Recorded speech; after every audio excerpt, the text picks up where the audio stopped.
So email marketing, it can be a bit of a black box, but if you're not making 30 to 40% of your overall revenue from your email list, you're probably leaving a lot of money on the table. And I want to tell you how you can do it right. So we're going to dive into email marketing best practices, especially going into 2022 with all the iOS changes.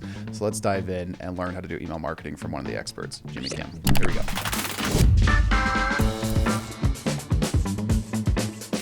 So I was at Traffic and Conversion Summit a few weeks ago, and I got to sit down with Jimmy and just pick his brain on a whole bunch of stuff. And I highly recommend you check out the full podcast interview. I'll tell you how to get that link in just a second. But I want to condense down what he told me because it's some really good stuff. He is an expert at email marketing. He's the founder of SendLane, one of the premier kind of ESPs in direct response marketing space. It's growing super fast. They just opened their second round of funding, all that kind of good stuff. But what that means is that he knows all the insider secrets on what to actually be doing with your email list and how to treat it right. So ESPs like you get better open rates, you get better delivery rates, and you end up making a lot more money and serving your customers better. So let's go. So like I mentioned, if you're not making up to 40% of your overall revenue from email, you should be focusing on it, right? As Jimmy said, it should be a major stream, an acquisition stream for you. It is the only piece of data you fully own of everything, right? Facebook has a lot of data they own, Instagram, wherever you're getting traffic from, Google, right? Email is what you can control with first-party data. And going into 2022, first-party data is going to be premier, right? We've seen that battle with Facebook and iOS kind of making tracking really hard. We've seen iOS 15 rolling out, which is making email deliverability rates and kind of like seeing data on email really difficult. So owning that first-party data is going to be key. Going into that, right? Actually being able to view that kind of data from kind of your ESP is going to get murky. That's where looking at click-through rate is going to be paramount. That's going to be the new determining metric. It used to be open rates and deliverability, but you're not necessarily going to know that as much anymore. It's going to be very gated in this black box because Apple's hiding that from us now. But if you can look at click-through rate of what's coming from the emails you sent to your landing page, and from that click on the email, that's going to be a big factor of success. Jimmy was telling me that that's what ESPs are looking at to determine if you're sending out quality emails. How much are people actually clicking on it? So if you're not including links at all, you probably should be. And if you're not getting good click-through rates, how can you improve your email copy to actually drive clicks to your landing pages? Open rates are flawed. Very flawed, actually. Super flawed. And I think people use that because it's the easy metric to peg. It's the easy metric to tweak. You know, when I say you have a 3.5% click-through rate and tomorrow it's 3.6, that doesn't sound exciting. But if I say you have a 15% to 20% click open rate, that sounds exciting. But the reality is it doesn't matter if they open your email or not. It's all about the click. And ultimately, the bigger thing that comes out there is there's a lot of bots, there's spiders, there's all these other things that really affect your open rate, where click rate is really true to telling that the person is interested in your product or service, right? Using SendLane as the obvious example, is SendLane looking at click-through rate to distinguish this as a healthy list or a healthy? Okay. Absolutely. We don't look at just open rates. We look at a lot. We look at not an open, we look at clicks, and then we drive the clicks to separate them. There's a good click and there's a bad click too as well, in my opinion. So a good click is obviously your offer, your call to action, but your bad click is your unsubscribe buttons to manage who is this, you know, the question of who. That's the two different types of clicks, right? And especially with the changes coming out with iOS 15, for example, well, suddenly opens aren't really going to be very relevant anymore. And I'm okay with that because I actually saw it as a big flaw in that people pegged a wrong way of thinking about this. And I think this is going to be the big eye-opening revolution some direct response marketers are going to have to really figure out. And I think the place that they need to start thinking about is in data. And if people don't do that, name and email is no longer enough. That's why we created our integration to ClickBank, because we needed more than name and email, because that's important. Going back to first-party data here, this is where segmentation becomes key, and it's going to be a rising tide that's going to lift all your boats in email marketing. There's a good chance you're not doing enough segmentation if you're doing it at all, because it can be a pretty daunting task to do. I can ask Jimmy, what's the first step people should take if they're not segmenting their email list? He said, just start with buyers, right? Who are your actual good buyers? Who's bought from you multiple times? Who's buying affiliate offers you're mailing out? Things like that. You should be kind of capitalizing and segmenting your best buyers into one little funnel, if you will. You kind of your mid-tier kind of single buyers, and then people who haven't bought, right? And you should be emailing them different types of copy, different types of promotions, different types of engagement responses, right? You should be treating them very differently because one is worth a lot to you. One isn't worth as much yet. And that's how you can start to treat and kind of manage your email list on a much deeper level. What that can mean is really cleaning up your email list, right? If your click-through rates are low, it might be because you're emailing a bunch of people who don't even open your emails or read them. So get them off your list. You should be pruning and cleaning your list every day or week and have a process to determine who falls off it and who kind of gets removed from mailings. But you should, again, be treating those segments differently. If you have a buyer who's bought from you multiple times and they've stopped engaging with you, you shouldn't move them off your email list as fast as someone who has never bought from you before and is just a lead, right? You should be cleaning those people up much faster, getting them off so you can focus on what you're good at. It's okay to not have a giant email list. You want the right size email list of good quality people who are engaged and listening to you. Yes, I'm talking about segmenting your buyers based on what they purchased, how much they've spent, how often they spent it when they're visiting your website. Like your website should be a catalyst of data that you can use, and then being able to drive those. And then to your point, if they're not opening and clicking, that doesn't mean that you have to get rid of them right now. It means that you should start slowing those sends down and really targeting the customers that want your emails, and then having sprinkles of been trying to re-engage them along the way, but you can't just not do it. But to your point of deliverability, it's like a cup of water. I think the best way I explained it is it's like a cup of water, and every time you send to a bunch of people that don't open, you're pouring it out, and every time they're opening it, you're pouring a little bit back in. Eventually your cup runs out. And when your cup runs out, your open rates are down to the bottom, your click rates are down to the bottom, you're generating no revenue. Some other hacks on how to segment, because this was a pretty black box for me, honestly. You start with level buyers. You can use different quiz funnels on the front end if they're coming in on different things. You can use quiz funnels to actually tag when they get to your list, like what kind of quiz they came through, what kind of person they were, if they're giving you data there.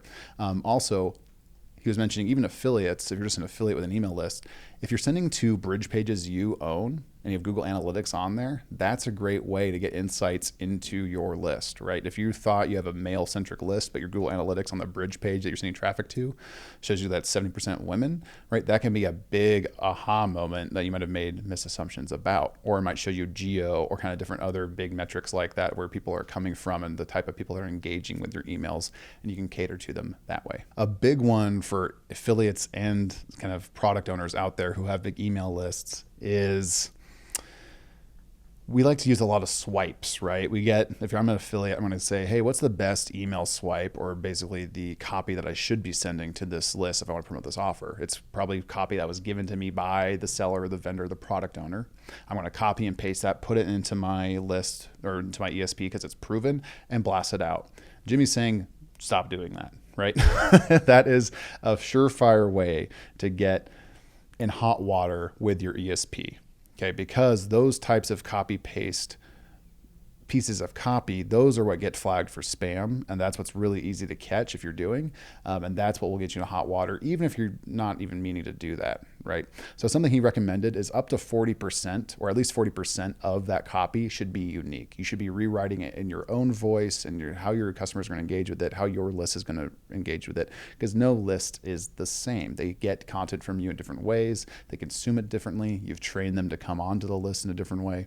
So you should be tailoring that copy on a much deeper level. And what you'll probably find is better open rates, better engagements, better click-through rates, and more money. If you do this, you're going to add some bandwidth and time to make that happen if you're not doing it already, but you're going to avoid getting a hot water with your ESP. Your results will be better. You'll be able to scale up a lot higher too with it. It starts like this. Content is king, first of all. The more unique your content is, the better. And I know that in this space, they like to give each other content. That's literally the worst practice right now. And it's what's getting people in trouble today. It's something that we've had to fight and battle with. We try to explain to customers, and then they don't understand it. We can only work so hard with them, right? But ultimately, copy and paste is a really big problem, because here's the problem. It's not because copy and paste is a problem. Copy and paste is the problem because let's just say you have an offer, Thomas, and you gave me that copy. Well, all these other people out there, there's a gray world of spammers out there who are just looking to pick up these swipes and spam them out.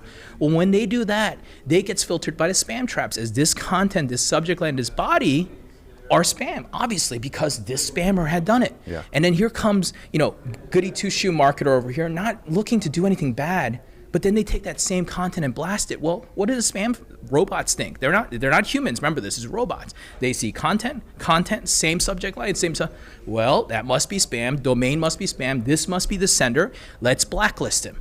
And then what happens? That's the problem that's happening with it. So content number one, and then that same thing comes with links as well too, which is really important why you mask it. Like, best practice in the world, and I'll call it now in this podcast for you guys, but the best practice in the world of what's changing is you're gonna have to start using your own domain and using bridge pages or landers, because you're no longer gonna be able to just directly link to affiliate links unless it's tough, because you know why? The big change that happened before, they used to care about the top of the link. Now they care about the bottom of the link now. Meaning where does it end? So you can trick them all you want. Unfortunately, Google knows the world, for example, and you can only trick them so far. So, that's where things are changing. I see it. I see the world and how you're going to have to do affiliate marketing. You're going to have to drive into a page, a lander that you built that's going to talk about what it is. You click through, that's where your affiliate link comes in. You click through that to get to the final offer. That's a pre-sale page. It's nothing new. Yeah. Jeff Walker, PLF, all these things in the way back in the day when I learned that PLF back. That's like how native advertisers have. That's all it ages, is. Right? Yeah. Correct. And really, the direct response world hasn't adopted that just yet. Gotcha. But they do need to start adopting that, because that's how you will maximize your deliverability. That literally is the key right there. If your domain name to your end link is the same, you have increased reputation across the board when they see that, because they think, oh, they're just taking it back to the website. And you probably, on the pro side of that, you probably get better data too of what your customers are doing on the pre-sale page, what's resonating. Let's just imagine your Google Analytics, right? Exactly. You can see your demographics. Maybe you thought your male 45 to 50, and suddenly you're like, oh, I didn't there's think about females, that. right? Mm-hmm. The next big thing is something you hear a lot, but no one really does that well, is mail consistently every day. I asked Jimmy, how often should be people mailing? He's like, well, how often should you expect to get an email from a brand? Once a day is probably about the max. Unless you're doing a big promo, there is a closed cart, and then you can kind of ramp it up a bit for that short time period. But about once a day is probably enough.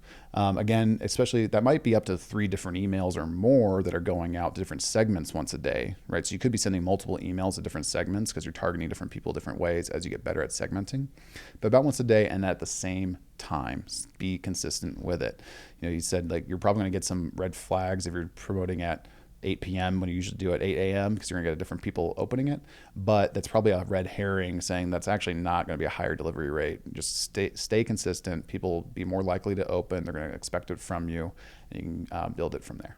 Last couple items here is that quality is more important than ever. I mentioned that before, the copy paste kind of going away with the swipe files, or at least it should be going away if you're not doing it already. But the quality of the content you're sending out is more important than ever. You really need to be adding value with every email you do. And that can be an affiliate promotion. That can still be a product you're selling someone, but how are you adding value to them and not just noise and clutter?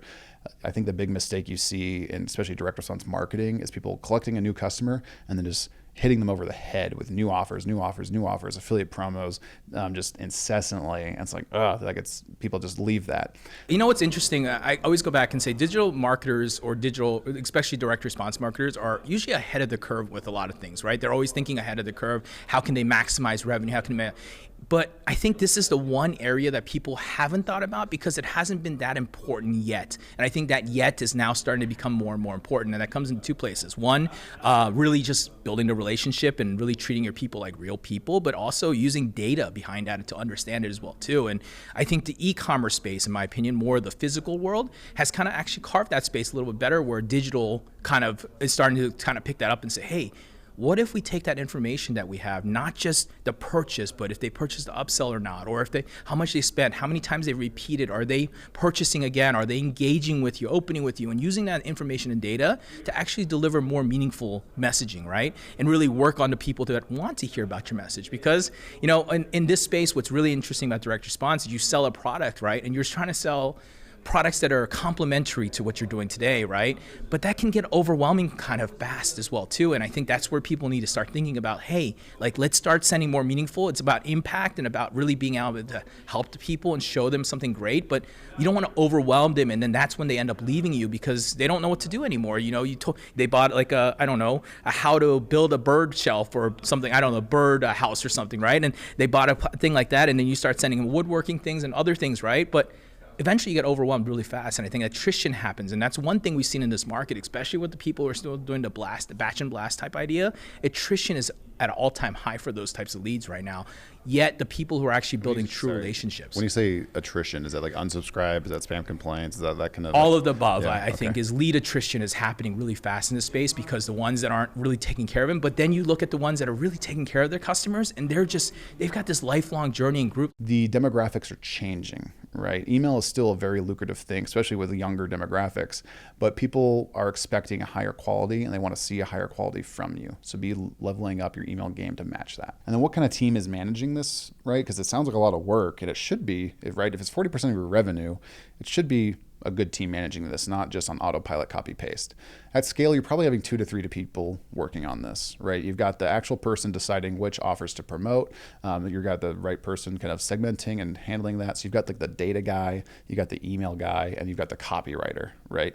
So data is helping back into who's actually doing what is doing well, where to pivot. Email is making the big decisions on who's getting sent what and kind of a creative strategy. And you've got the copywriter actually making unique copy for these people, whether it's from a swipe or it's brand new. And all these team members are working together to keep that revenue stream going from your email list. So click on the link in the description below to check out the full podcast interview with Jimmy Kim. Again, he's the founder of SendLane, which is a great partner of ClickBank. They integrate very seamlessly if you're looking for ESP to use. But he's a wealth of knowledge, one of the most helpful people I've found in the industry on any Facebook group I'm seeing him engage in, right? He's offering people advice across all types of topics. So he's a very good marketer, very good person to know, and I'm excited for you to learn directly from him. Cheers and happy scaling.